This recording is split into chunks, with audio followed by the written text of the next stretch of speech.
യേശുക്രിസ്തുവിന്റെ പുതിയ നിയമരക്ഷയുടെ ഉപദേശം എന്ന വാട്സപ്പ് ഗ്രൂപ്പിൽ നിത്യജീവന്റെ മൊഴികൾ എന്ന വചനപരമ്പരയിൽ അടിയന് മുൻപ് പ്രസംഗിക്കാൻ ദൈവം ഇടയാക്കിയ കൃപയ്ക്കായി നന്ദിയോടെ സ്തുതിക്കുന്നു. ഇതിന് അവസരം തന്ന എല്ലാ അഡ്മിന്മാരോടുമുള്ള നന്ദി തരുന്നതിൽ അറിയിക്കുന്നു. അതുപോലെ ഞങ്ങളെ ഫേസ്ബുക്കിലും വാട്സപ്പിലും യൂട്യൂബിലും ശ്രദ്ധിക്കുന്ന എല്ലാ ദൈവമക്കളെയും ദൈവനാമത്തിൽ വന്ദനം ചെയ്യുന്നു. നമ്മൾ കഴിഞ്ഞ ദിവസങ്ങളിലൊക്കെ ചിന്തിച്ചു കൊണ്ടിരുന്നത് ഏകദൈവ വിശ്വാസിയായിരുന്ന മോശയെ കുറിച്ചാണല്ലോ. അതിന്റെ 14-ാമത്തെ ഭാഗത്തിലേക്ക് നമ്മൾ എത്തിച്ചേർന്നിരിക്കുകയാണല്ലോ. നമ്മൾ കഴിഞ്ഞ ദിവസം ചിന്തിച്ച പ്രകാരമാണെങ്കിൽ എന്താണ്, മോശ ഏകദൈവത്തിൽ വിശ്വസിക്കുന്ന ഒരു വിശ്വാസിയായിരുന്നു എന്നുള്ള കാര്യം നമ്മൾ ഉറപ്പിച്ചിരുന്നു. അത് ഉറപ്പായിട്ടും ദൈവവചനം പറയുന്നു. ഇവിടുത്തെ തൃത്തക്കാർ പറയുന്നത് പോലെ 2-3 ദൈവങ്ങളെ ഒന്നും ആരാധിക്കുകയോ വണങ്ങുകയോ ചെയ്ത വ്യക്തിയായിരുന്നില്ല മോശ. മോശ ഏകദൈവ വിശ്വാസിയായിരുന്നു. ആ വിശ്വാസം അവൻ തന്റെ ജനതയും പഠിപ്പിച്ചു, ഇസ്രായേൽ ജനത്തെ പഠിപ്പിച്ചതായിട്ടും നമുക്ക് കാണുവാനായിട്ട് സാധിക്കുന്നു. ഇന്നത്തെ പല മതപണ്ഡിതന്മാരും ക്രിസ്ത്യാനികൾ എന്ന് പറയുന്ന പല ആൾക്കാരും, അതായത് എപ്പിസ്കോപ്പൽ സഭ മുതൽ ബെന്തിക്കോസ് വരെയുള്ള സഭകളിൽ പഠിപ്പിച്ചുകൊണ്ടിരിക്കുന്ന തൃത്വ ദർശനം എന്താണ്, മനുഷ്യനെ പറ്റിക്കുന്ന അല്ലെങ്കിൽ മനുഷ്യനെ കബളിപ്പിക്കുന്ന ഒന്നായി മാറിക്കൊണ്ടിരിക്കുന്നു. കാരണം 3 ദൈവങ്ങൾ ക്രിസ്ത്യാനിക്ക് ഇല്ല എന്നുള്ള കാര്യം നമ്മൾ മറന്നു പോകരുത്. കാരണം ഇവരൊക്കെ നമ്മളെ എന്ത് ചെയ്തുകൊണ്ടിരിക്കുകയാണ്, ഈ അന്തിമകാലത്തിൽ നമ്മളെ വഞ്ചിച്ചു കൊണ്ടിരിക്കുകയാണ്. നമുക്ക് 3 ദൈവങ്ങളുണ്ട് എന്നിവർ പഠിപ്പിച്ചുകൊണ്ട് 3 വ്യക്തികൾ അടങ്ങുന്ന 3 ദൈവമേകനാണ് എന്ന് പറഞ്ഞിട്ട് 3 വ്യക്തിത്വങ്ങൾ അടങ്ങുന്ന അല്ലെങ്കിൽ 3 ദൈവങ്ങളാണ് എന്നുള്ള കാര്യമാണ് അവർക്ക് പഠിപ്പിക്കുവാനുള്ളത്. മോശ എന്താണ് പഠിപ്പിച്ചതെന്ന് നമ്മൾ കഴിഞ്ഞ 13 എപ്പിസോഡുകളായി ചിന്തിച്ചു കൊണ്ടിരുന്നു അല്ലേ. അപ്പൊ അതിൽ പ്രധാനമായിട്ടും നമ്മൾ ചിന്തിച്ചു കൊണ്ടിരുന്നത് മോശയുടെ 10 കൽപ്പനകളെ കുറിച്ചാണ്. 10 കൽപ്പനകളിലെ 1-ാമത്തെ കൽപ്പനയെ കുറിച്ച് നമ്മൾ പറഞ്ഞു. അവിടെ എഴുതിയിരിക്കുന്ന എന്താണ്, ഞാനല്ലാതെ അന്യദൈവങ്ങൾ നിനക്ക് ഉണ്ടാകരുത് എന്ന് ദൈവം വിലക്കുന്നതായിട്ട് കാണുന്നു. ദൈവത്തിന് അത് ഒരിക്കലും ഇഷ്ടമല്ല. കാരണം താൻ 3 പേരാണെന്നും 3 വ്യക്തികളാണെന്നും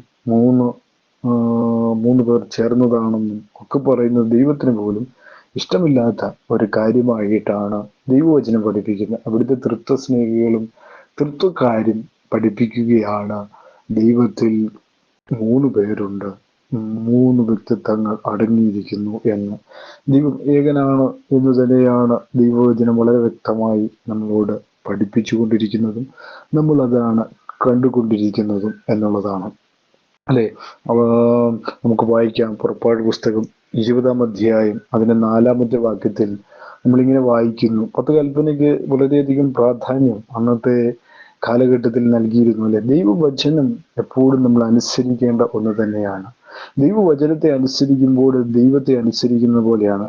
ദൈവത്തിന് ഒരു പ്രമാണമുണ്ട്. ആ പ്രമാണം ആരും ലംഘിക്കുന്നത് ദൈവത്തിന് ഇഷ്ടമല്ല. കാരണം അവൻ നമ്മുടെ സൃഷ്ടാവാണ്, നമ്മൾ അവന്റെ മക്കളാണ് എന്നുള്ള ബോധമുണ്ടാകുമ്പോൾ നമ്മൾ പതിയെ അനുസരിക്കുവാനായി തുടങ്ങും അല്ലേ. നമ്മുടെ സൃഷ്ടാവ്, നമ്മെ നിർമ്മിച്ചവൻ, നമ്മുടെ ഉടയവൻ, നമ്മുടെ പിതാവ് എന്നൊരു ചിന്ത നമുക്കുണ്ടാകുമ്പോൾ നമ്മൾ എന്ത് ചെയ്യാൻ തുടങ്ങും, ദൈവത്തിന്റെ കൽപ്പനകളെ അനുസരിക്കുവാനായി തുടങ്ങും അല്ലേ. അത് അറിവില്ലാത്തവർ എന്ത് ചെയ്യും, അത് വേണ്ട എന്ന് പറഞ്ഞുകൊണ്ട് തള്ളിക്കളയുന്ന കാഴ്ചയും നമുക്ക് കാണുവാനായിട്ട് സാധിക്കുന്നു എന്നുള്ളതാണ്. പുറപ്പാട് പുസ്തകം 20:4 പറഞ്ഞിരിക്കുകയാണ്, ഒരു വിഗ്രഹവും ഉണ്ടാക്കരുത്. മീതെ സ്വർഗത്തിലെങ്കിലും താഴെ ഭൂമിയിലെങ്കിലും ഭൂമിക്ക് കീഴെ വെള്ളത്തിലെങ്കിലും ഉള്ള യാതൊന്നിന്റെ പ്രതിമയും അരുത്. നമ്മള് ഇന്നത്തെ ലോകപരമായിട്ട് പല ദേവാലയങ്ങളിൽ ചെന്ന് കഴിഞ്ഞാലും അവിടെ എന്താണ്, ഈ കോൺക്രീറ്റ് കെട്ടിടങ്ങളിലൊക്കെ നമുക്ക് കാണാം പ്രതിമകള്, രൂപങ്ങള്, കുരിശിന്റെ പ്രതിമ, ഇങ്ങനെ പലതും നമുക്ക് കാണാനായിട്ട് സാധിക്കുന്നു. അതൊന്നും ഉണ്ടാക്കരുത് എന്ന് ദൈവം പണ്ട് തന്നെ മോശയോട് പറഞ്ഞതാണ്. എന്നിട്ടും ഇന്നത്തെ എപ്പിസ്കോപ്പൽ സഭകൾ മുതൽ പെന്തക്കോസ്ത് വരെയുള്ള എല്ലാ സഭകളും അത് ചെയ്തു വരുന്നു എന്നുള്ളതാണ് നമുക്ക് കാണുവാനായിട്ട് സാധിക്കുന്നത്. അപ്പോ അങ്ങനെ എന്ത് ചെയ്യുന്നു എന്നുള്ളതല്ല, ദൈവത്തിന്റെ കൽപ്പനകൾ അനുസരിക്കേണ്ടത് വളരെ നിർബന്ധമായുള്ള കാര്യമാണ്. അതനുസരിക്കാത്തവനൊന്നും ദൈവരാജ്യത്തിന് എന്താണ് അത് അനുസരിക്കാത്തവരൊന്നും എന്താണ് ദൈവരാജ്യത്തിന് കൊള്ളുന്നവനല്ല. ദൈവരാജ്യത്തിന് കൊള്ളണമെങ്കിൽ എന്ത് ചെയ്യണം? ദൈവത്തെ അനുസരിക്കണം, ദൈവത്തിന്റെ പ്രമാണങ്ങളെ അനുസരിക്കണം. ഇതൊന്നും അനുസരിക്കാത്തവൻ എന്താണ് ദൈവരാജ്യത്തിന് കൊള്ളുന്നവനല്ല എന്ന് ഞാൻ ആദ്യം തന്നെ പറഞ്ഞുകൊള്ളട്ടെ. അതിൽ ഏറ്റവും പ്രധാനമാണ് നമ്മൾ കഴിഞ്ഞ ദിവസങ്ങളിലൊക്കെ ചിന്തിച്ച മാനസാന്തരം, പാപമോചനം. അത് ആരുടെ നാമത്തിലാണ്? അതെല്ലാം ദൈവവചനം പറഞ്ഞ് പഠിപ്പിച്ചു വെച്ചിരിക്കണം, യേശു ക്രിസ്തുവിന്റെ നാമത്തിലാണ്. അതും നമ്മൾ അനുസരിക്കേണ്ട ഒരു കാര്യമാണ്. പുതിയ നിയമത്തിൽ പ്രധാനമായ ഒരു ഭക്തൻ അനുസരിക്കേണ്ട ഒരു കാര്യമാണ്. തൃത്വനാമത്തിലല്ല സ്നാനമെന്ന് ഞാൻ കഴിഞ്ഞ ദിവസം ഞാൻ പറഞ്ഞിരുന്നു. അതുപോലെ തന്നെ ഇന്നും പറയുന്നു, യേശുക്രിസ്തുവിന്റെ നാമത്തിലാണ്. അതൊരു കൽപ്പനയാണ്. ദൈവം അപ്പോസ്തലന്മാർ മുഖാന്തരം നമ്മെ അറിയിച്ച കൽപ്പനയാണ് യേശുക്രിസ്തുവിന്റെ നാമത്തിലുള്ള സ്നാനത്തെ കുറിച്ച്. അല്ലെ, പിതാവിന്റെയും പുത്രന്റെയും പരിശുദ്ധാത്മാവിന്റെ നാമം ഏതാണ്? യേശുക്രിസ്തുവിന്റെ നാമമാണ് എന്ന് നമുക്ക് പറയുവാൻ ധൈര്യത്തോടെ പറയുന്നതിലാണ് നമ്മുടെ വിജയം എന്ന് പറയുന്നത്. ആരൊക്കെ കളിയാക്കിക്കോട്ടെ, ആരൊക്കെ നമ്മളെ പുച്ഛിച്ചു കൊള്ളട്ടെ, പക്ഷെ എങ്കിലും യേശുക്രിസ്തുവിന്റെ നാമത്തിന് വേണ്ടിയാണ് ഞാൻ മരണം വരെ നിൽക്കുകയുള്ളൂ എന്ന് ദൃഢപ്രതിജ്ഞ എടുക്കുന്നവൻ ദൈവത്തിന് മഹത്വം കൊടുക്കുകയാണ്.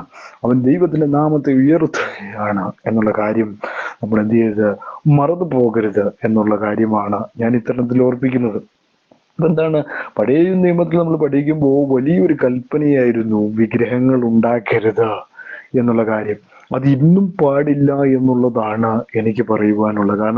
കാരണം എന്താണ്, ദൈവം ആത്മാവാകുന്നു എന്നുള്ള കാര്യമാണ് നമ്മൾ മറന്നു പോകരുത്. ദൈവം എന്താണ്, ശബ്ദമുണ്ടാക്കാത്ത ചെവി കേൾക്കാത്ത പ്രതിമയൊന്നും അല്ല ദൈവം. അത് നമ്മൾ മനസ്സിലാക്കേണ്ട ഒരു പ്രധാനമായ കാര്യമാണ്. ഇന്നത്തെ ലോകത്തിന്റെ ചിന്ത, ചെവി കേൾക്കുന്നുണ്ടോ, പ്രതിമയ്ക്ക് ചെവി കേൾക്കാൻ കഴിയുമോ, അത് വർത്താനം പറയുന്നുണ്ടോ, ഒന്നും വർത്താനം പറയുന്നില്ല.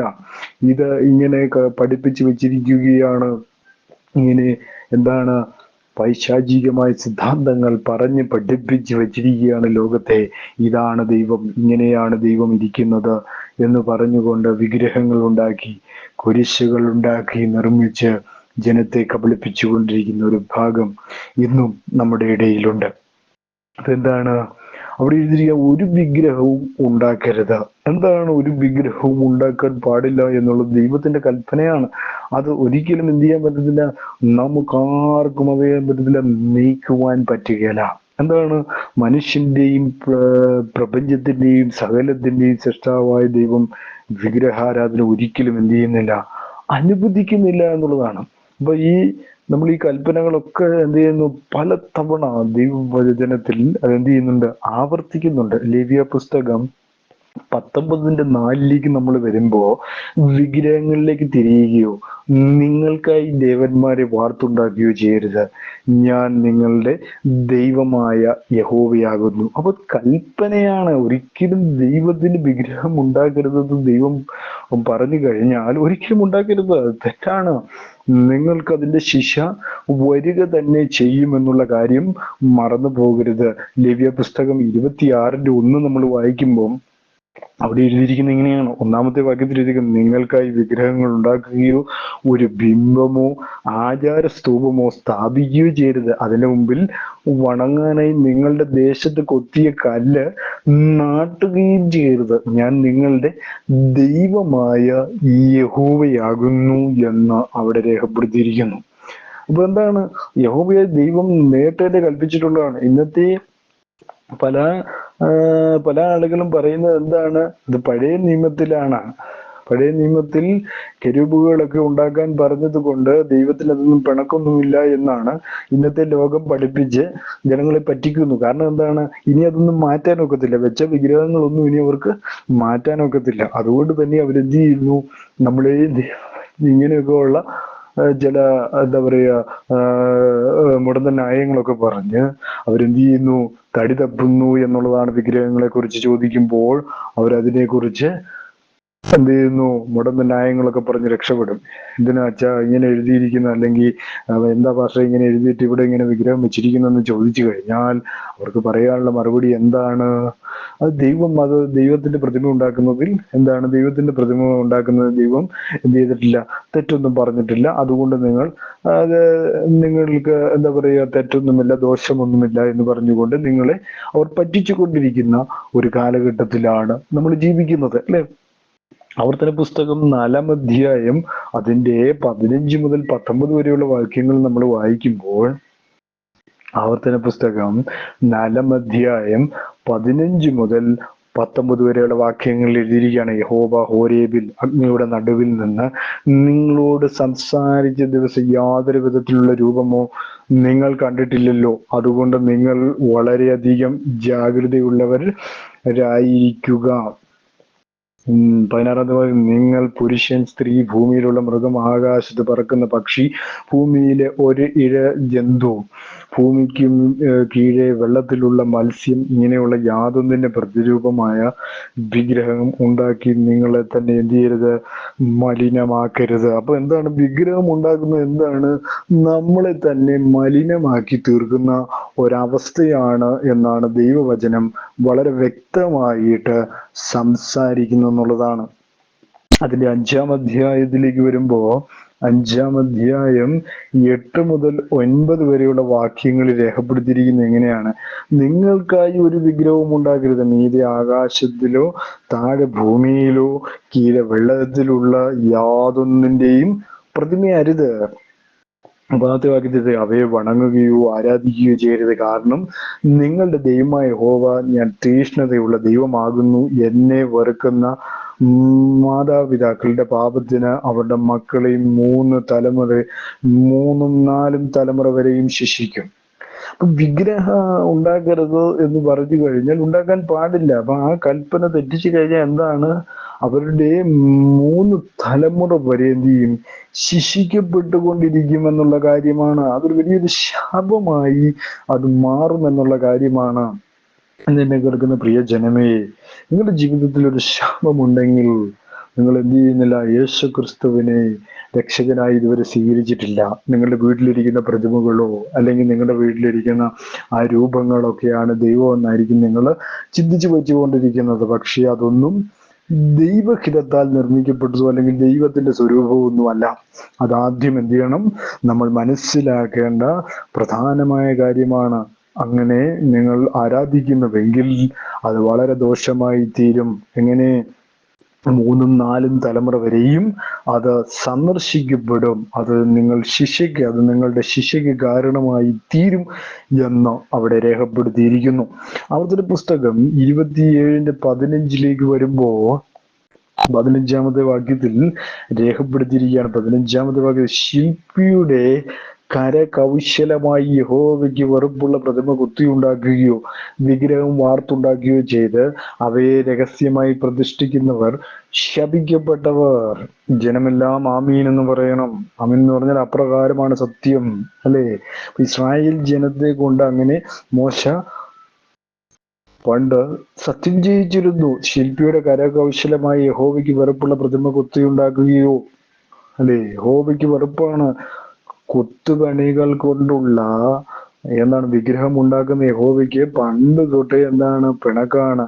ഇപ്പോഴും അത് തന്നെയാണ്. യേശുക്രിസ്തുവിന്റെ രാജ്യം വന്നപ്പോഴും, അതായത് ദൈവം ജഡത്തിൽ വെളിപ്പെട്ടപ്പോഴും യാതൊരു മാറ്റവും അതിന് വന്നിട്ടില്ല, അല്ലേ? പുതിയ നിയമത്തിൽ പല ആളുകളും പറയുന്നു പുതിയ നിയമത്തില് വിഗ്രഹമൊന്നും വെക്കുന്നതിന് കുഴപ്പമില്ല എന്ന് പഠിപ്പിക്കുന്നു. അതായത് രക്ഷപ്പെടാൻ വേണ്ടി മുടന്തൻ ന്യായങ്ങൾ പറയാമല്ലോ. കാരണം ഇനിയിപ്പോ വിഗ്രഹങ്ങളൊന്നും എടുത്ത് മാറ്റാൻ പറ്റത്തില്ലാത്തത് കൊണ്ടും അത് കൊണ്ട് ഇങ്ങനെ ഓരോ മുടന്തൻ ന്യായങ്ങൾ പറഞ്ഞുകൊണ്ട് മാറുകയല്ലാതെ വേറെ നിവൃത്തിയില്ലാത്തത് കൊണ്ടും അവരെന്ത് ചെയ്യുന്നു?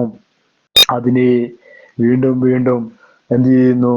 വെച്ചുകൊണ്ടേയിരിക്കുന്നു. പുതിയ പുതിയ കരകൗശലങ്ങൾ ഉണ്ടായിക്കൊണ്ടിരിക്കുന്നു. ഇവിടെ പറയുന്നു അവർ സത്യം വരെ ചെയ്തു ശപിക്കപ്പെട്ടവരാണ് എന്ന്, അല്ലേ? അത് രഹസ്യമായി പ്രതിഷ്ഠിക്കുന്നവർ പോലും ശപിക്കപ്പെട്ടവൻ തന്നെയാണ്. അപ്പോൾ നിങ്ങൾ ഇന്ന് ശാപത്തിന്റെ കീഴിലാണെങ്കിൽ നിങ്ങൾ മടങ്ങി യേശു ക്രിസ്തുവിലേക്ക് വരിക.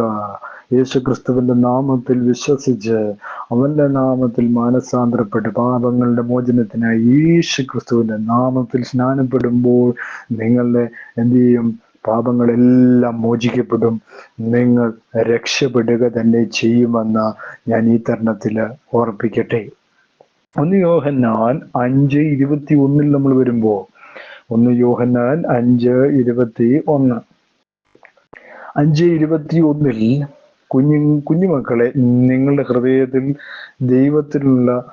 ദൈവത്തിനുള്ള സ്ഥാനം അപഹരിക്കുന്ന എല്ലാറ്റിൽ നിന്നും അകന്നിരിക്കുക. അല്ലെ? ദൈവത്തിനുള്ള സ്ഥാനം ഇവയെല്ലാം എന്ത് ചെയ്തുകൊണ്ടിരിക്കുക? നശിപ്പിച്ചുകൊണ്ടിരിക്കുക എന്നുള്ള കാര്യമാണ് അവിടെ രേഖപ്പെടുത്തിയിരിക്കുന്നത്. അപ്പോൾ മറ്റൊരു വേർഷനിൽ ബൈബിളിൽ നമ്മൾ വായിക്കുമ്പോൾ 1 യോഹന്നാൻ 5:21 വായിക്കുന്ന ഇങ്ങനെ, കുഞ്ഞുങ്ങളെ, വിഗ്രഹങ്ങളിൽ നിന്ന് നിങ്ങളെ തന്നെ സൂക്ഷിക്കുവിൻ. അപ്പോ പഴയ നിയമത്തിൽ മാത്രമേ ഉള്ളൂ ഈ കൽപ്പന.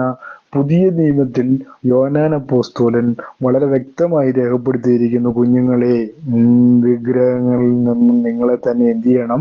സൂക്ഷിക്കുവിൻ. എന്താണ്? വിഗ്രഹങ്ങളല്ല ദൈവം എന്നുള്ള കാര്യമാണ് നമ്മൾ മനസ്സിലാക്കേണ്ട പ്രധാനമായ കാര്യം എന്ന് പറയുന്നത്. നമ്മുടെ ദൈവം ആരാണ്? അല്ലേ? അതിന്റെ മുകളിലോട്ടുള്ള വാക്യം വായിക്കുമ്പോൾ 1 യോഹന്നാൻ 5:20 വായിക്കുമ്പോൾ അവിടെ എഴുതിയിരിക്കുന്നത്, ദൈവപുത്രൻ വന്നുവെന്നും സത്യ ദൈവത്തെ അറിയുവാൻ നമുക്ക് വിവേകം തന്നുവെന്നും നാം അറിയുന്നു. നാം സത്യദൈവത്തിൽ അവന്റെ പുത്രനായ യേശു ക്രിസ്തുവിൽ തന്നെയാകുന്നു. അവൻ സത്യദൈവവും നിത്യജീവനുമാകുന്നു. അവൻ രണ്ടാമത്തെ ദൈവമാണോ? അല്ല. പിതാവായ ദൈവത്തിന്റെ ജഡത്തിലുള്ള വെളിപ്പാടാണ് യേശു ക്രിസ്തു എന്നുള്ള കാര്യമാണ് അവിടെ രേഖപ്പെടുത്തിയിരിക്കുന്നത്. എന്താണ്? അവൻ സത്യദൈവമാണ്, അതുപോലെ തന്നെ എന്താണ്? നിത്യജീവനുമാണ്. അവനിലൂടെ അല്ലാതെ വേറൊരു രക്ഷ ഇല്ല എന്നുള്ള കാര്യം ഞാൻ ഈ തരുണത്തില് ഓർമ്മിച്ചു കൊള്ളട്ടെ പ്രിയ സഹോദരങ്ങളെ. ദൈവത്തിൽ 3 പേരുണ്ട്, അല്ലെങ്കിൽ 3 പേർ ചേർന്നതാണ് എന്ന് പഠിപ്പിക്കുന്ന ആളുകൾക്ക് ഇതെന്താണ്?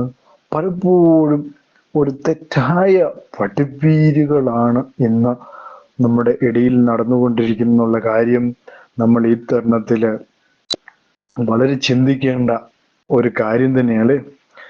ദൈവനാമത്തിൽ നമ്മൾ വിശ്വസിക്കുമ്പോൾ, അല്ലെങ്കിൽ യേശു ക്രിസ്തുവിന്റെ നാമത്തിൽ നമ്മൾ വിശ്വസിക്കുമ്പോൾ എന്ത് ചെയ്യാണ്? ദൈവത്തിൽ തന്നെയാണ് നമ്മൾ വിശ്വസിക്കുന്നു എന്നുള്ള കാര്യം നമ്മൾ എന്ത് ചെയ്യരുത്? മറന്നു പോകരുത്. അല്ലെ? നമ്മൾ മറന്നു പോകരുത്. ഒരിക്കലും നമ്മൾ എന്ത് ചെയ്യരുത്? മറന്നു പോകരുത്. അപ്പോ നമ്മള് തിത്തോസിന്റെ ലേഖനം 2-ാം അധ്യായം 12-ാമത്തെ വാക്യത്തിൽ എഴുതിയിരിക്കുന്നത് എങ്ങനെയാണ്? 2-ാം അധ്യായം അതിന്റെ 12-ാമത്തെ വാക്യത്തിൽ എഴുതിയിരിക്കുകയാണ്, ഭാഗ്യകരമായ പ്രത്യാശയ്ക്കായിട്ടും നമ്മുടെ മഹാദൈവവും രക്ഷിതാവുമായ യേശു ക്രിസ്തുവിന്റെ തേജസ്സിന്റെ പ്രത്യക്ഷതയ്ക്കായി നാം കാത്തുകൊണ്ട്. അപ്പൊ എന്താണ്? നമുക്ക് മറ്റൊരു ദൈവമില്ല, യേശു ക്രിസ്തു അല്ലാതെ മറ്റൊരു ദൈവം നമുക്ക് ഇല്ല എന്നുള്ള കാര്യം അപ്പോസ്തലൻ അവിടെ രേഖപ്പെടുത്തിയിരിക്കുകയാണ്. യേശു ക്രിസ്തു ഭൂമിയിൽ ഇരുന്നപ്പോൾ പറഞ്ഞു താൻ ഏകനല്ല എന്ന് പറഞ്ഞു. എങ്കിലും അപ്പോസ്തലന് പൗലോസ് എഴുതിയിരിക്കുകയാണ്, അവൻ മഹാദൈവമാണ്, അല്ലാതെ രണ്ടാമത്തെ ദൈവമാണ്, അല്ലെങ്കിൽ എന്താ പറയുക, വെറും പുത്രൻ മാത്രമാണ് എന്നല്ല അപ്പോസ്തലൻ അവിടെ രേഖപ്പെടുത്തിയിരിക്കുന്നത്. നമ്മുടെ മഹാദൈവം എന്നാണ് യേശു ക്രിസ്തുവിനെ കുറിച്ച് പറഞ്ഞിരിക്കുന്നത്. അപ്പോസ്തല പ്രവൃത്തി 4:12 നമ്മൾ വായിക്കുമ്പോൾ, അപ്പോസ്തല പ്രവൃത്തികൾ 4:12 നമ്മൾ വരുമ്പോ 4:12 രേഖപ്പെടുത്തിയിരിക്കുന്നത് എങ്ങനെയാണ്? മറ്റൊരുത്തനും രക്ഷയില്ല, നാം രക്ഷിക്കപ്പെടുവാൻ ആകാശത്തിന്റെ കീഴിൽ മനുഷ്യരുടെ ഇടയിൽ നൽകപ്പെട്ടിരിക്കുന്ന വേറൊരു നാമവുമില്ല. അവിടെ ഇവർ പറയുന്ന പോലെയാണെങ്കിൽ, തത്വക്കാർ പറയുന്ന പോലെയാണെങ്കിൽ അവിടെ എന്താണ്? തൃത്വനാമമാണ് വരേണ്ടത്. തൃത്വനാമമാണോ അവിടെ പറഞ്ഞേക്കുന്നത്? മറ്റൊരുത്തനും രക്ഷയില്ല എന്ന് പറഞ്ഞു കഴിഞ്ഞാൽ അതിനകത്ത് മാറ്റമൊന്നുമില്ല. യേശു ക്രിസ്തുവിലൂടെ അല്ലാതെ വേറൊരു രക്ഷ നിങ്ങൾക്ക് പ്രതീക്ഷിക്കാൻ പോലും കഴിയില്ല എന്നുള്ളതാണ് അവിടെ രേഖപ്പെടുത്തിയിരിക്കുന്നത്. വേറൊരു നാമമില്ല, രക്ഷപ്പെടുവാൻ വേറൊരു നാമമില്ല. ആ നാമത്തിലൂടെ അല്ലാതെ വേറൊരു നാമത്തിലും രക്ഷയില്ല എന്നുള്ള കാര്യമാണ് നമ്മൾ ഇനി പഠിക്കുമ്പോൾ. മറ്റൊരു ഉപദേശമില്ല. 2 യോഹന്നാൻ 1:9 നമ്മൾ വായിക്കുമ്പോ, 2 യോഹന്നാൻ 1:9 എഴുതിയിരിക്കുന്നത് ശ്രദ്ധിക്കുക. അതായത് ക്രിസ്തുവിന്റെ ഉപദേശം നിലനിൽക്കാതെ അതിർ കടന്നു പോകുന്നവന് ദൈവമില്ല. ഉപദേശം നിലനിൽക്കുന്നവന് പിതാവുമുണ്ട്, പുത്രനുമുണ്ട്. ആരുടെ? യേശു ക്രിസ്തുവിന്റെ ഉപദേശത്തിൽ, അല്ലെ? അപ്പൊ ഏക രക്ഷ എന്ന് പറയുന്നത് ആരാണ്? യേശു ക്രിസ്തുവാണ്. ഏക നാമം എന്ന് പറയുന്നത് യേശു ക്രിസ്തുവാണ്. ഏക ഉപദേശം എന്ന് പറയുന്നത് യേശു ക്രിസ്തുവാണ്. യേശു ക്രിസ്തു അല്ലാതെ വേറൊരു അടിസ്ഥാനമില്ല എന്ന് 1 കൊരിന്ത്യർ 3:11 നമ്മൾ വായിക്കുന്നു. 1 കൊരിന്ത്യർ 3:11 നമ്മൾ വായിക്കുന്നു. 11-ാമത്തെ വാക്യത്തിൽ വളരെ വ്യക്തമായി രേഖപ്പെടുത്തിയിരിക്കുക എന്തെന്നാൽ യേശു ക്രിസ്തു എന്ന അടിസ്ഥാനമല്ലാതെ മറ്റൊരു അടിസ്ഥാനം ഇടുവാൻ ആർക്കും കഴിയുകയില്ല. അപ്പൊ ഇന്നത്തെ പാസ്റ്റർമാരും അതുപോലെ തന്നെ എന്താ പറയാ പുരോഹിതന്മാരും ഒക്കെ പറയുന്നത് എന്താണ്? തൃത്വം എന്ന ഒരു അടിസ്ഥാനം കൂടിയുണ്ട്. അങ്ങനെ ഒരു അടിസ്ഥാനത്തെ കുറിച്ച് ബൈബിളിലില്ല. അങ്ങനെ ഒരു അടിസ്ഥാനം ദൈവവചനത്തിലില്ല. യേശു ക്രിസ്തു അല്ലാതെ മറ്റൊരടിസ്ഥാനം ഇടുവാൻ കഴിയുകയില്ല. ഇവിടെ എല്ലാ നിവാസിമാരും തൃത്വം എന്ന അടിസ്ഥാനത്തിലാണ് കല്യാണം നടത്തുന്നതും അതുപോലെ തന്നെ എന്താ പറയാ സ്നാനപ്പെടുത്തുന്നതും ഒക്കെ എന്താണ്? തൃത്വനാമത്തിൽ അല്ലെങ്കിൽ ത്രിയേക ദൈവത്തിൽ. അങ്ങനെ ഒരു അടിസ്ഥാനമില്ല. നിങ്ങൾ എന്ത് ചെയ്താലും ആരുടെ നാമത്തിൽ ചെയ്യാനാണ് പറഞ്ഞേക്കുന്നത്? യേശു ക്രിസ്തുവിന്റെ നാമത്തിൽ ചെയ്യാൻ പറഞ്ഞിട്ട് തൃത്വനാമത്തിൽ ചെയ്യുന്ന കള്ളത്തരങ്ങളാണ് ഇവിടെ നമുക്ക് കാണുവാനായിട്ട് സാധിക്കുന്നു. നമ്മൾ മറ്റൊരുത്തനും രക്ഷയില്ല എന്ന് അപ്പോസ്തലപ്രവൃത്തി 4:12 നമ്മൾ വായിച്ചു. അപ്പോ മറ്റൊരുത്തനിലും രക്ഷയില്ല എന്ന് പറഞ്ഞു കഴിഞ്ഞാൽ പിന്നെന്താണ്? മറ്റൊരുത്തനിലും രക്ഷയില്ല എന്ന് പറഞ്ഞു കഴിഞ്ഞാൽ ഒരേ ഒരു നാമമേ നമ്മളെ രക്ഷിക്കാനുള്ളൂ. വേറൊരു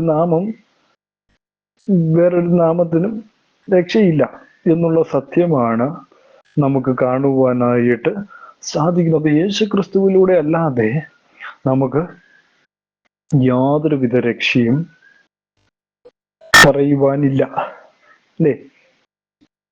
യേശു ക്രിസ്തുവിന്റെ നാമത്തിലല്ലാതെ മറ്റൊരു രക്ഷ വേറെങ്ങും നമുക്ക് കാണുവാനുമില്ല, ഇനിയോട്ട് കിട്ടുവാനും ഇല്ല എന്നുള്ള കാര്യമാണ്. അപ്പൊ എന്താണ് നമ്മൾ മനസ്സിലാക്കേണ്ടത്? വിഗ്രഹങ്ങളെ ആരാധിക്കുവാൻ അല്ലെങ്കിൽ വിഗ്രഹങ്ങൾ ഉണ്ടാക്കുവാനോ പാടില്ല എന്ന് മോശയോട് കർത്താവ് നേരത്തെ തന്നെ പണ്ടേ തന്നെ പറഞ്ഞു. ആ കൽപ്പന തന്നെ ഇന്നത്തെ ക്രിസ്ത്യാനികൾ എന്ത് ചെയ്യുന്നു? തെറ്റിച്ചുകൊണ്ടേയിരിക്കുന്നു. ഇനിയും തെറ്റിക്കും എന്നുള്ള കാര്യം സംശയമില്ലാത്ത കാര്യമാണ്. എന്താണ്? ദൈവത്തിന്റെ വെളിപ്പാട് വരുന്നവൻ അതിൽ നിന്ന് മാറും എന്നുള്ള കാര്യം തികച്ചമായും വാസ്തവമാണ്. അതിനായി നിങ്ങൾ ദൈവത്തിനായി കർത്താവിനായി നിങ്ങളെ തന്നെ ഏൽപ്പിച്ചു കൊടുപ്പീനെന്ന ഈ വചനത്തിലൂടെ ഓർപ്പിച്ചു കൊള്ളട്ടെ. അപ്പൊ എന്താണ്? അവൻ ദൈവമാണ്. അപ്പൊ അതുകൊണ്ട് തന്നെയാണ് അവൻ ഒരിക്കലും എന്ത് ചെയ്യുമ്പോഴെന്ന് പറഞ്ഞ പ്രതിമ ഉണ്ടാക്കാൻ പാടില്ല. ശരിയും നന്മയും അവൻ അറിയുന്നു. ആരറിയുന്നു? ദൈവം അറിയുന്നു. ദൈവം ഈ കൽപ്പന നൽകിയതിന്റെ ഉത്തമ കാരണങ്ങൾ എന്താണ്? ബൈബിൾ വെളിപ്പെടുത്തുന്നു. ഒന്നാമതായിട്ട് എന്താണ്? ദൈവമാണെന്ന് തോന്നത്തക്ക വിധത്തിൽ വ്യാജമായ ഒരു രൂപം വിഗ്രഹങ്ങൾ കൊണ്ടുവരുന്നു. അവ ദൈവത്തെ അപമാനിക്കുകയും ദുഷിക്കുകയും ചെയ്യുന്നു. യെശയ്യാവിന്റെ പുസ്തകം 40-ാം അധ്യായം 18 മുതൽ 26 വരെയുള്ള വാക്യങ്ങൾ നമ്മൾ വായിക്കുമ്പോൾ യെശയ്യാവിന്റെ പുസ്തകം 40-ാം അധ്യായം 18 മുതൽ 26 വരെയുള്ള വാക്യങ്ങൾ നമ്മൾ വായിക്കുമ്പോൾ, ആകയാൽ നിങ്ങൾ ദൈവത്തെ ആരോട് ഉപമിക്കും? ഏതു പ്രതിമയെ നിങ്ങൾ അവനോട് സദൃശ്യമാക്കും? മൂശാരി വിഗ്രഹം വാർക്കുന്നു, തട്ടാൻ പൊന്നുകൊണ്ട് പൊതിയുകയും അതിന് വെള്ളിച്ചങ്ങള് തീർക്കുകയും ചെയ്യുന്നു എന്ന് അവിടെ രേഖപ്പെടുത്തിയിരിക്കുന്നു. ഇങ്ങനെയുള്ള പ്രതിഷ്ഠയ്ക്ക് വകയില്ലാത്തവൻ ദ്രവിച്ചു പോകാത്ത ഒരു തടിക്കഷണം തെരഞ്ഞെടുക്കുകയും ഇളകാത്ത വിഗ്രഹം കൊത്തിയുണ്ടാക്കി നിർത്തുവാൻ ഒരു ശില്പിയെ അന്വേഷിക്കുകയും ചെയ്യുന്നു. നിങ്ങൾക്ക് അറിഞ്ഞുകൂടായോ? നിങ്ങൾ കേട്ടിട്ടില്ലയോ? ആദ്യം മുതൽ നിങ്ങളോട് അറിയിച്ചിട്ടില്ലയോ? ഭൂമിയുടെ അടിസ്ഥാനങ്ങളാൽ നിങ്ങൾ ഗ്രഹിച്ചിട്ടില്ലയോ? അവിടുന്ന് ഭൂമണ്ഡലത്തിന് മീതെ അധിവസിക്കുന്നു, അതിലെ നിവാസികൾ വെട്ടുക്കിളികളെ പോലെ ഇരിക്കുന്നു. അവിടുന്ന് ആകാശത്തെ ഒരു തിരശീല പോലെ നിവർത്തുകയും താമസിക്കുവാനുള്ള ഒരു കൂടാരത്തെ പോലെ വിരിക്കുകയും പ്രഭുക്കന്മാരെ ഇല്ലാതാക്കുകയും ഭൂമിയിലെ ന്യായാധിപന്മാരെ ശൂന്യമാക്കുകയും ചെയ്യുന്നു. അവരെ നട്ട ഉടനെ, അവരെ വിതച്ച ഉടനെ, അവർ നിലത്ത് വേരൂന്നി തുടങ്ങിയ ഉടനെ അവിടുന്ന് അവരുടെ മേൽ ഊതി അവർ വാടിപ്പോവുകയും ചുഴലിക്കാറ്റുകൊണ്ട് വൈക്കോൽ കുറ്റി പോലെ പാറിപ്പോവുകയും ചെയ്യുന്നു. 25-ാമത്തെ വാക്യത്തിലേക്ക്, അതിനാൽ നിങ്ങൾ എന്നെ ആരോട് സദൃശനാക്കും, ഞാൻ ആരോട് തുല്യനാകും എന്ന് പരിശുദ്ധനായവൻ അരുളി ചെയ്യുന്നു. നിങ്ങൾ കണ്ണു മേലോട്ടുയർത്തി നോക്കുവിൻ, ഇവയെ സൃഷ്ടിച്ചതായ അവൻ അവയുടെ സൈന്യത്തെ സംഖ്യാക്രമത്തിൽ പുറപ്പെടുവിക്കുകയും അവയെല്ലാം പേർ ചൊല്ലി വിളിക്കുകയും ചെയ്യുന്നു എന്ന് അവിടെ രേഖപ്പെടുത്തിയിരിക്കുന്നു. അപ്പൊ നമ്മുടെ ദൈവം എന്താണ്? ജീവനുള്ള ദൈവമാണ്.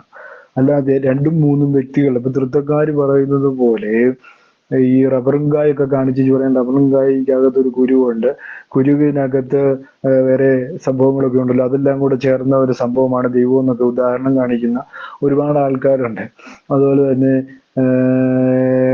ഒരു ശരീരത്തിന്റെ പല ഭാഗങ്ങളാണ് എന്ന് പറയുന്നവരുമുണ്ട്. അപ്പോ അങ്ങനെ പല കാര്യങ്ങളും. ഇപ്പൊ ഏക ദൈവമേ നമുക്കുള്ളൂ. അങ്ങനെ പല ഉദാഹരണങ്ങൾ ഈ കാലഘട്ടത്തിൽ പറയുന്ന ഒരുപാട് ആളുകളെ ഞാൻ കണ്ടിട്ടുണ്ട്, ദൈവത്തെ ഉപമിക്കുവാനായിട്ട് പല ആളുകളും. അപ്പൊ അതിനകത്ത് എഴുതിയിരിക്കുകയാണ്, ആരോട് സദൃശനാക്കും? ഒരു പ്രതിമയോടോ അല്ലെങ്കിൽ 3 പേർ കൂടിയ ദൈവത്തോടോ, അല്ലെ? നമ്മള് പണ്ടൊക്കെ ചില ഫോട്ടോകളിലൊക്കെ കണ്ടിട്ടുണ്ട്, പ്രായദൈർഘ്യം ചേർന്ന ഒരാളാണ് പിതാവ്, അതുപോലെ തന്നെ ചെറുപ്പക്കാരനായ ഒരു പുത്രൻ, അതുപോലെ തന്നെ പരിശുദ്ധാത്മാവിനെ ഒരു പ്രാവ് കൂടെ കാണിച്ചിട്ട് നടുക്ക് വെച്ചേക്കും. ഇങ്ങനൊരു ഫോട്ടോ എൻ്റെ ചെറുപ്പകാലത്തും എൻ്റെ ഭവനത്തിലും ഞാൻ കണ്ടിട്ടുണ്ട്. അപ്പോ അങ്ങനെയുള്ള ഫോട്ടോകൾ കാണുമ്പോൾ നമ്മൾ വിചാരിക്കും ദൈവം ഇങ്ങനെയായിരിക്കും. അങ്ങനെയുള്ള ചിന്താഗതികളാണ് ഇതൊക്കെ.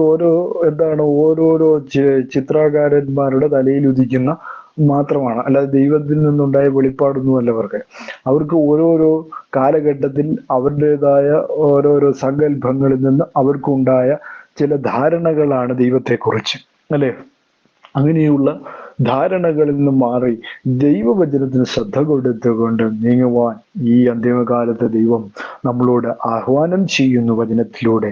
വളരെ ശ്രദ്ധിക്കേണ്ട ഒരു കാര്യം തന്നെയാണ്. പ്രവൃത്തികളുടെ പുസ്തകം 17:29 നമ്മൾ വായിക്കുമ്പോൾ, പ്രവൃത്തികളുടെ പുസ്തകം 17:29 17:29 വായിക്കുമ്പോൾ അവിടെ രേഖപ്പെടുത്തിയിരിക്കുന്ന എങ്ങനെയാണ്?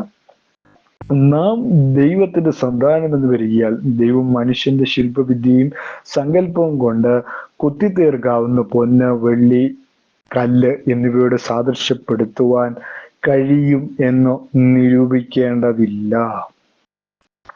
എന്താണ്? നിരൂപിക്കേണ്ടതില്ല. നിരൂപിക്കാൻ എന്ത് ചെയ്യാൻ പാടില്ല?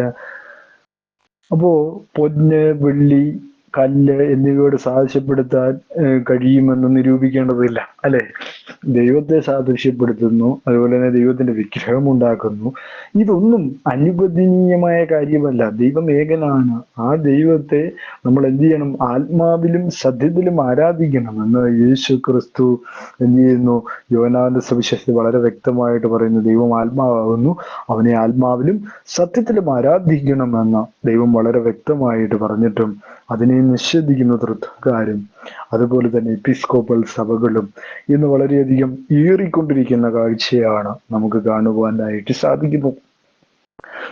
റോമർക്കെഴുതിയ ലേഖനം 1-ാം അധ്യായം 20 മുതൽ 23 വരെയുള്ള വാക്യങ്ങൾ നമ്മൾ വായിക്കുമ്പോൾ, റോമർക്കെഴുതിയ ലേഖനം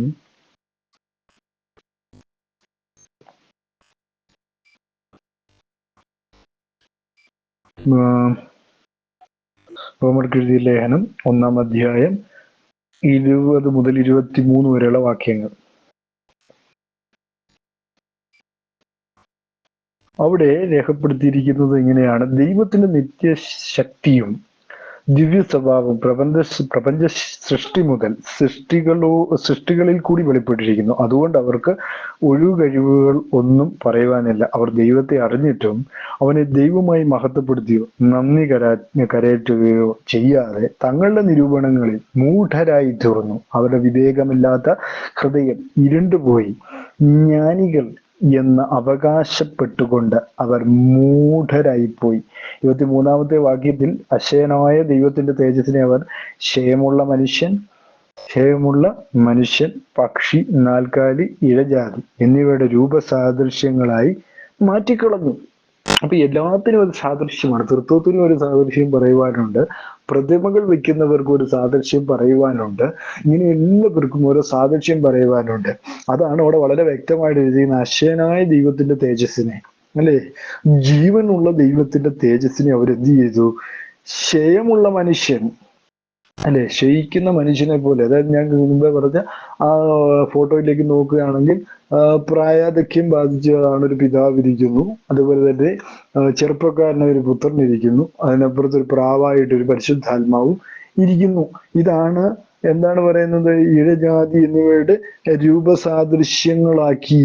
പക്ഷി, അതെ, പക്ഷി വളരെ വ്യക്തമായിട്ട് അവിടെ എഴുതിയിട്ടുണ്ട്. മനുഷ്യൻ, അല്ലെ, ക്ഷയമുള്ള മനുഷ്യൻ. അപ്പൊ പിതാവായ ദൈവത്തിന്റെ ഫോട്ടോ എങ്ങനെയാണ്? ക്ഷയമുള്ള മനുഷ്യൻ, പ്രായാധിക്യം വന്ന ഒരു മനുഷ്യന്റെ രൂപത്തോട് സാദൃശ്യപ്പെടുത്തി വെച്ചിരിക്കുന്നു. രണ്ട്, എന്താണ്? മനുഷ്യൻ, ചെറുപ്പക്കാരനായ മനുഷ്യൻ. അതുപോലെ തന്നെ പക്ഷി, പരിശുദ്ധാത്മാവിനെ പക്ഷിയായിട്ടാണ് പിന്നെ കാണിച്ചു വെച്ചിരിക്കുന്നത്. പിന്നെ അത് കഴിയുമ്പോൾ നാൽക്കാലികളാക്കി, ഇഴജാതികളായി എന്നിവയുടെ രൂപസാദൃശ്യങ്ങളായിട്ട് എന്ത് ചെയ്യുന്നു? അതിനെ മാറ്റി മാറ്റി കളയുന്നു. അങ്ങനെ എല്ലാം മാറ്റി മാറ്റി കളയുന്ന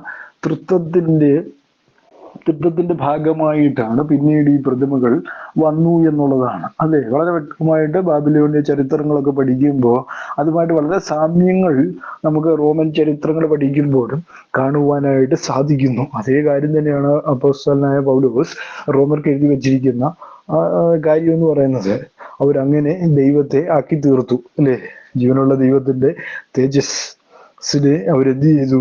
ഈ പറയുന്ന കാര്യങ്ങളുമായിട്ട് അവർ കൂട്ടിച്ചേർത്തതിന്റെ ഫലമായി ഇതിങ്ങനെ സംഭവിച്ചു എന്ന് അപ്പോസ്തലനായ പൗലോസ് രേഖപ്പെടുത്തുന്നു, അല്ലെ. അപ്പൊ ദൈവത്തിന്റെ നിത്യ അസ്തിത്വവും വിശുദ്ധിയും മഹത്വവും പരമമായ തന്റെ പ്രകൃതിയും ഒരു മനുഷ്യ നിർമ്മിതമായ വിഗ്രഹങ്ങൾക്കും അതുപോലെ തന്നെ തൃത്വം എന്ന ചിന്താഗതിക്കും വിട്ടുകൊടുത്തു എന്നുള്ള കാര്യം വളരെ വ്യക്തമായ ഒരു കാര്യമാണ്. ദൈവമഹത്വമായ താരതമ്യം ചെയ്യുമ്പോൾ ദൈവത്തിന്റെ സ്വഭാവത്തെ യഥാർത്ഥത്തിൽ പ്രതിനിധീകരിക്കുന്ന ചിത്രങ്ങളുണ്ട് ഉണ്ടെങ്കിലും എന്താണ്? അത് അസാധ്യമാണ്. അവ എന്ത് ചെയ്യാൻ ആളുകൾക്ക് ഉണ്ടായിരിക്കാൻ പാടില്ല. അതിനെ ആരാധിക്കുന്നത് യോഗ്യമല്ല, വെറുക്കപ്പെടേണ്ടതാണ്. അവയിലൂടെ നമുക്ക് ദൈവത്തിന്റെ യാഥാർത്ഥ്യമല്ലാത്ത സാങ്കല്പിക രൂപങ്ങൾ മാത്രമേ അറിയാൻ കഴിയുകയുള്ളൂ. തൃത്വം എന്ന് പറയുന്ന ഒരു സാങ്കല്പിക രൂപം മാത്രമാണ്, അല്ലേ.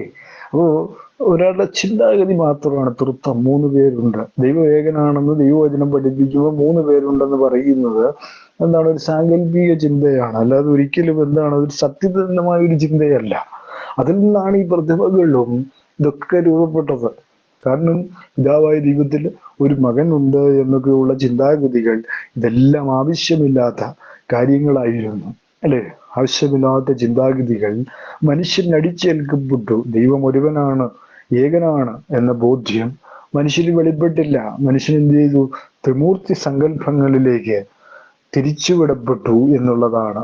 ഓരോ കാലഘട്ടങ്ങളിലും അല്ലെങ്കിൽ ഓരോ ചരിത്രങ്ങളും നമ്മൾ പഠിക്കുമ്പോഴും നമുക്ക് കാണുവാനായിട്ട് സാധിക്കുന്നു എന്നുള്ളതാണ്.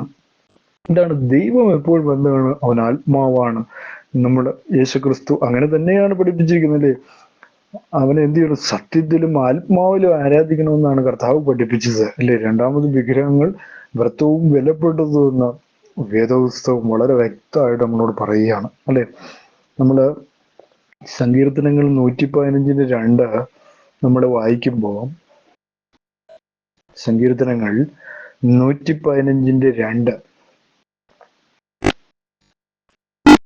സങ്കീർത്തനങ്ങൾ 115:2 വരുമ്പോൾ അവിടെ രേഖപ്പെടുത്തിയിരിക്കുകയാണ്, അവരുടെ ദൈവം എവിടെയെന്ന് ജനതകൾ പറയുന്നത് എന്തിന്? നമ്മുടെ ദൈവം സ്വർഗത്തിലുണ്ട്, തനിക്ക് ഇഷ്ടമുള്ളതെല്ലാം അവിടുന്ന് ചെയ്യുന്നു. അവരുടെ വിഗ്രഹങ്ങൾ പൊന്നും വെള്ളിയുമാകുന്നു. മനുഷ്യരുടെ കൈവേല തന്നെ. അവയ്ക്ക് വായുണ്ടെങ്കിലും സംസാരിക്കുന്നില്ല, കണ്ണുണ്ടെങ്കിലും കാണുന്നില്ല. പിന്നെന്താണ്? അവയ്ക്ക് ചെവി ഉണ്ടെങ്കിലും കേൾക്കുന്നില്ല, മൂക്കുണ്ടെങ്കിലും മണക്കുന്നില്ല. അവയ്ക്ക് കൈയുണ്ടെങ്കിലും സ്പർശിക്കുന്നില്ല, കാലുണ്ടെങ്കിലും നടക്കുന്നില്ല, തൊണ്ട കൊണ്ട് സംസാരിക്കുന്നതുമില്ല. അവയെ ഉണ്ടാക്കുന്നവർ അവയെ പോലെയാകുന്നു. അവയിൽ ആശ്രയിക്കുന്ന ഏവനും അങ്ങനെ തന്നെ. അപ്പൊ പൗലോസ് അപ്പോസ്തലൻ വ്യക്തമായി എഴുതിയ കാര്യമാണ്.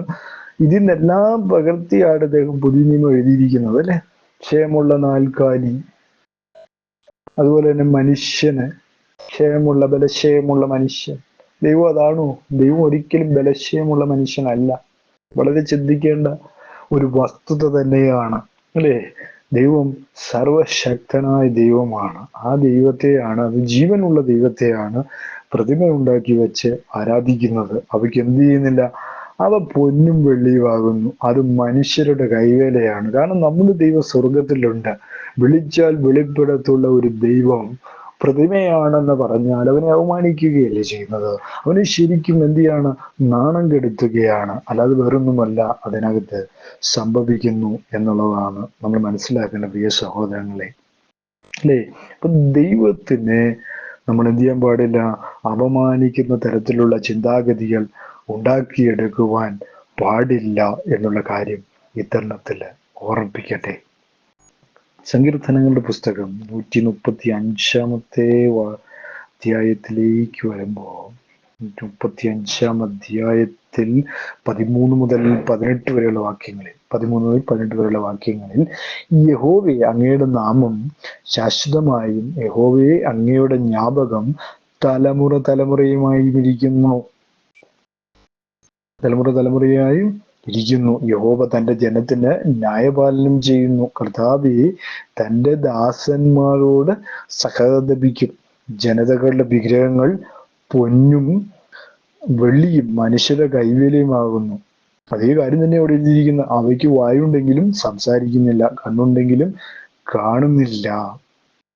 കണ്ണുണ്ടെങ്കിലും എന്ത് ചെയ്യുന്നില്ല? അവ കാണുന്നില്ല എന്നും വളരെ വ്യക്തമായിട്ട് എഴുതിയിരിക്കുകയാണ്. അവയ്ക്ക് ചെവി ഉണ്ടെങ്കിലും കേൾക്കുന്നില്ല, അവയുടെ വായിൽ ശ്വാസമില്ല. അവയെ ഉണ്ടാക്കുന്നവർ അവയെ പോലെയാകുന്നു. അവയിൽ ആശ്രയിക്കുന്ന ഏതൊരുവനും അങ്ങനെ തന്നെ എന്ന് പറയുന്നു. അപ്പൊ എന്ത് ചെയ്യുന്നു? അങ്ങനെ തന്നെ ആയിപ്പോകും. അതിൽ ആശ്രയിക്കുന്നവർ എന്ത് ചെയ്യുന്നു? അങ്ങനെ തന്നെ ആയിപ്പോകുമെന്ന് ദൈവവചനം വളരെ വ്യക്തമായിട്ട് നമ്മളോട് സംസാരിക്കുന്നു. അപ്പോ നമ്മൾ ചിന്തിക്കുന്നതിലും അപ്പുറമാണ് ദൈവവചനത്തിന്റെ ശക്തി എന്ന് പറയുന്നത്. അതിനെ ലംഘിക്കുവാൻ ആർക്കും കഴിയുകയില്ല എന്ന് വളരെ വ്യക്തമായിട്ട് രേഖപ്പെടുത്തിയിരിക്കുകയാണ്. യെശയ്യാവിന്റെ പുസ്തകം 44:9 നമ്മൾ വായിക്കുമ്പോൾ 44:9 വിഗ്രഹത്തെ നിർമ്മിക്കുന്ന ഏവനും ശൂന്യം, അവരുടെ മനോഹര ബിംബങ്ങൾ ഉപകരിക്കുന്നില്ല. അവയുടെ സാക്ഷികളോ ഒന്നും കാണുന്നില്ല, ഒന്നും അറിയുന്നതുമില്ല, ലജ്ജിച്ചു പോകുന്നതേ ഉള്ളൂ. അല്ലേ? വളരെ ശ്രദ്ധിക്കേണ്ട ഒരു കാര്യമാണ് അവിടെ രേഖപ്പെടുത്തിയിരിക്കുന്നത്. 9 മുതൽ നമ്മളിത് മുന്നോട്ട് വായിക്കുകയാണെങ്കിൽ, ഒരു ദേവനെ നിർമ്മിക്കുകയോ ഒന്നിനും കൊള്ളരാത്തൊരു വിഗ്രഹത്തെ വാർക്കുകയോ ചെയ്യുന്നവൻ ആര്? ഇതാ അവന്റെ കൂട്ടക്കാർ എല്ലാവരും ലജ്ജിച്ചു പോകുന്നു. കൗശലപ്പണിക്കാരും മനുഷ്യരത്രേ, അവർ എല്ലാവരും ഒന്നിച്ചു കൂടി നിൽക്കട്ടെ. അവർ ഒരുപോലെ വിറച്ച് ലജ്ജിച്ചു പോകും. കൊല്ലൻ ഉളിയെ മൂർച്ചയാക്കി തീക്കനിൽ വേല ചെയ്ത് ചുറ്റി കൊണ്ടടിച്ച് രൂപമാക്കി ബലമുള്ള ഭുജം കൊണ്ട് പണി തീർക്കുന്നു. അവൻ വിശന്ന് ക്ഷീണിക്കുന്നു, വെള്ളം കുടിക്കാതെ തളർന്നു പോകുന്നു. ആശാരി തോത് പിടിച്ച് ഈയക്കോൽ കൊണ്ട് അടയാളമിട്ട് ചീകുളി കൊണ്ട് രൂപമാക്കുകയും വൃത്ത യന്ത്രം കൊണ്ട് വരയ്ക്കുകയും ചെയ്യുന്നു. ഇങ്ങനെ അവൻ അതിനെ മനുഷ്യാകൃതിയിലും പുരുഷകോമളത്തിലും തീർത്ത് ക്ഷേത്രത്തിൽ വെക്കുന്നു. ഒരുവൻ ദേവദാരുക്കളെ വെട്ടുകയും തേക്കും കരിവേലുകളും എടുക്കുകയും കാട്ടിലെ വൃക്ഷങ്ങളിൽ അവയെ കൊണ്ട് ഉറപ്പിക്കുകയും ഒരു അശോകം നട്ടുപിടിപ്പിക്കുകയും മഴ അതിനെ വളർത്തുകയും ചെയ്യുന്നു. പിന്നെ അത് മനുഷ്യന് തീ കത്തിക്കുവാൻ ഉപകരിക്കുന്നു. അവൻ അതിൽ കുറെ എടുത്ത് തീ കായ്ക്കുകയും അത് കത്തിച്ച് അപ്പം ചുടുകയും അതുകൊണ്ടൊരു ദേവനെ ഉണ്ടാക്കി നമസ്കരിക്കുകയും ഒരു വിഗ്രഹം തീർത്ത് അതിന്റെ മുമ്പിൽ സാഷ്ടാംഗം വീഴുകയും ചെയ്യുന്നു. അതിലൊരംശം കൊണ്ട് അതിനെ തീ കത്തിക്കുന്നു, ഒരംശം കൊണ്ട് ഇറച്ചി ചുട്ടു തിന്നുന്നു. അങ്ങനെ അവൻ ചുട്ടു തിന്ന് തൃപ്തനാകുന്നു. അവൻ തീ കാഞ്ഞ് നല്ല തീ കുളിർമാറി എന്ന് പറയുന്നു. അതിന്റെ ശേഷിപ്പ് കൊണ്ട് അവനൊരു ദേവനെ, ഒരു വിഗ്രഹത്തെ തന്നെ ഉണ്ടാക്കി അതിൻ്റെ മുമ്പിൽ സാഷ്ടാംഗം വീണ് നമസ്കരിക്കുകയും അതിനെ പ്രാർത്ഥിച്ച് എന്നെ രക്ഷിക്കണമേ, നീ എൻ്റെ ദേവനല്ലോ എന്ന് പറയുകയും ചെയ്യുന്നു എന്ന് അവർ അറിയുന്നില്ല, ഗ്രഹിക്കുന്നതുമില്ല. കാണാത്ത വിധം അവരുടെ കണ്ണുകളെയും ഗ്രഹിക്കാത്ത വിധം അവരുടെ ഹൃദയങ്ങളെ അവിടുന്ന് അടച്ചിരിക്കുന്നു. ഒരുത്തനും ഹൃദയത്തിൽ വിചാരിക്കുന്നില്ല, ഒരംശം ഞാൻ കത്തിച്ച് കനലിൽ അപ്പം ചുട്ട് ഇറച്ചിയും ചുട്ടു തിന്ന് ശേഷിപ്പ് കൊണ്ട് ഞാനൊരു മ്ലേച്ഛ വിഗ്രഹം ഉണ്ടാക്കുമോ, ഒരു മരമുട്ടിയുടെ മുമ്പിൽ സാഷ്ടാംഗം വീഴുമോ എന്നിങ്ങനെ പറയുവാൻ തക്കവിധം ഒരുത്തനും അറിവില്ല, ബോധമില്ല. അവൻ ചാരം തിന്നു വഞ്ചിക്കപ്പെട്ട് അവന്റെ ഹൃദയം അവനെ തെറ്റിച്ച് കളയുന്നു. അവൻ തന്റെ പ്രാണനെ രക്ഷിക്കുന്നുമില്ല. എൻ്റെ വലങ്കയിൽ പോഷ്കില്ലയോ എന്ന് ചോദിക്കുന്നതുമില്ല. അപ്പോൾ വളരെ വ്യക്തമായിട്ട് രേഖപ്പെടുത്തിയിരിക്കുന്ന കാര്യം നമുക്കവിടെ മനസ്സിലാക്കുവാനായിട്ട് സാധിക്കുന്നു. കാരണം മ്ലേച്ഛ വിഗ്രഹം എന്നാണ് ദൈവം അതിനെക്കുറിച്ച് പറയുന്നത്. അപ്പോൾ ഈ വക കാര്യങ്ങൾ ചെയ്യുവാൻ ദൈവജനത്തിന് യാതൊരുവിധ അവകാശവുമില്ല. അത് പഴയ നിയമത്തിലാകട്ടെ പുതിയ നിയമത്തിലാകട്ടെ ഒരു തരത്തിലും ദൈവം അനുവദിക്കുന്നില്ല എന്നുള്ള കാര്യം. ഇതിൻ്റെ അടുത്ത ഭാഗം ഞാൻ അടുത്ത എപ്പിസോഡിൽ ഞാൻ നിങ്ങളോട് സംസാരിക്കുന്നതാണ്. ഈ വചനങ്ങൾ കേട്ട എല്ലാവരെയും ദൈവം ധാരാളമായി സമൃദ്ധിയായും അനുഗ്രഹിക്കട്ടെ. ഞാൻ നിങ്ങൾക്കായി പ്രാർത്ഥിക്കുവാൻ പോകുന്നു. പരിശുദ്ധനും നിത്യനുമായ ദൈവം ഈ സമയത്തിനായി സ്തുതിക്കുന്നു. വചനം കേട്ട എല്ലാവരെയും വാഴ്ത്തി അനുഗ്രഹിക്കണമെന്ന് ഞാൻ പ്രാർത്ഥിക്കുന്നു. ഇതിൽ അഡ്മിന്മാരായി പ്രവർത്തിക്കുന്ന എല്ലാവരെയും അനുഗ്രഹിക്കണം. അതുപോലെ തന്നെ രോഗികളായിട്ട് ഭാരപ്പെടുന്നവരെയും ഒക്കെ ഞാൻ കർത്താവിന്റെ കരങ്ങളിൽ ഏൽപ്പിച്ച് പ്രാർത്ഥിക്കുന്നു. പ്രാർത്ഥന സ്വർഗം സംഭവിച്ചു കേട്ട സ്വന്തം മാനം മഹത്വം ഒപ്പിച്ചെടുക്കണം. എല്ലാം യേശു ക്രിസ്തുവിന്റെ ധന്യമുള്ള നാമത്തിൽ തന്നെ. ആമേൻ, ആമേൻ.